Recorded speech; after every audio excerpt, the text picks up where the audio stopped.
क्या आपने कभी सोचा है कि विष्णु और शिव की पूजा तो हर जगह होती है, लेकिन ब्रह्मा जी, जिनके बिना सृष्टि की कल्पना भी नहीं की जा सकती, उनकी पूजा लगभग लुप्त क्यों है?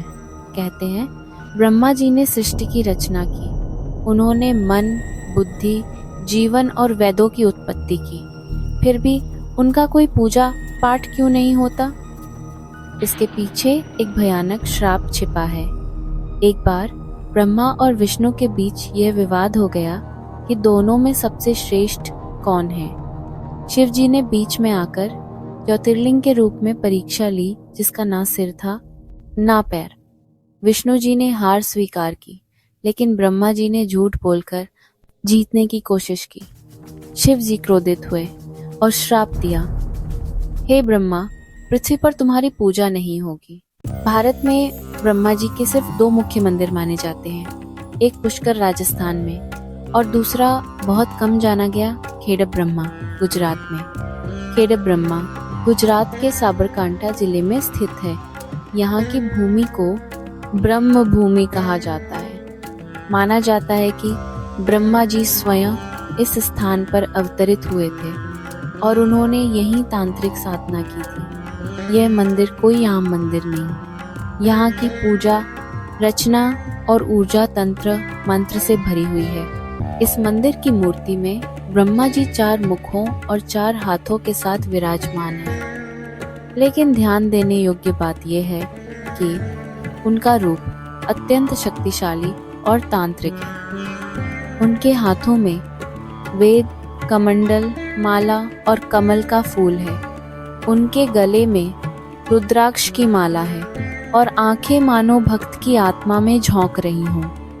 इस मूर्ति के पीछे की मान्यता है कि यह स्वयंभू मूर्ति है, अर्थात प्रकट हुई है, बनाई नहीं गई। यहाँ रात को विशेष तांत्रिक पूजा होती है। मंदिर के पुजारी बताते हैं कि यहाँ नवरात्रि और अमावस्या को गुप्त यज्ञ किए जाते हैं। इन पूजा विधियों की जानकारी आम लोगों को नहीं दी जाती। यह पीढ़ियों से तांत्रिक परंपरा में संजोई गई है।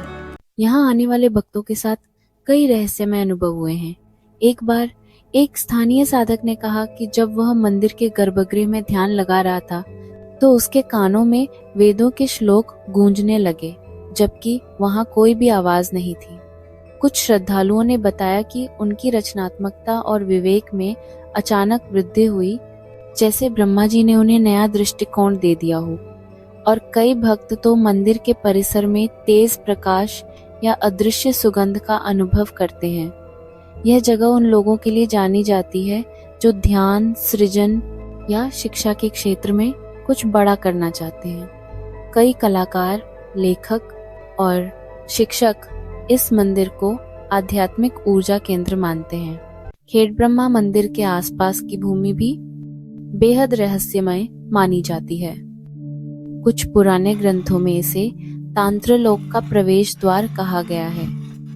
यहाँ के कुछ क्षेत्र रात्रि में बंद कर दिए जाते हैं, क्योंकि कहा जाता है कि वहाँ अदृश्य ऊर्जा विचरण करती है। इस मंदिर की पूजा विधियाँ वैदिक से हटकर तांत्रिक प्रणाली पर आधारित हैं, जो सामान्य भक्तों के लिए नहीं बल्कि साधकों के लिए बनाई गई हैं। यह भी माना जाता है कि जो व्यक्ति यहाँ 7 बार सच्चे मन से पूजा करता है, उसके जीवन की सबसे कठिन उलझनें भी ब्रह्मा जी की कृपा से सुलझ जाती हैं। खेड़ब्रह्मा में पूजा का तरीका अलग है। यहाँ पुस्तकें नहीं, शांति बोलती है। यहाँ घंटे नहीं, ध्यान की ध्वनि सुनाई देती है। यहाँ झांकी नहीं, आत्मा का साक्षात्कार होता है। हर वर्ष कार्तिक पूर्णिमा पर इस मंदिर में विशेष अनुष्ठान होता है, जिसमें पूरे गुजरात और राजस्थान से तांत्रिक साधक आते हैं। इस दिन को ब्रह्मा जी के जागरण का दिन कहा जाता है और जो इस दिन यहाँ आता है, उसे जीवन में नई दिशा मिलती है। तो क्या आप भी तैयार हैं उस मंदिर को जानने के लिए, जहाँ खुद ब्रह्मा जी ने सृष्टि से पहले तप किया था, जहाँ की हवाओं में वेदों का ज्ञान बसा है और जहाँ एक भूले हुए देवता की याद आज भी जीवित है? तो इसी तरह की रहस्यमयी, शक्तिशाली और आध्यात्मिक कहानियों के लिए सब्सक्राइब करिए हमारे चैनल मिस्टिकल स्टोरीज। इस वीडियो को लाइक और शेयर ज़रूर करें।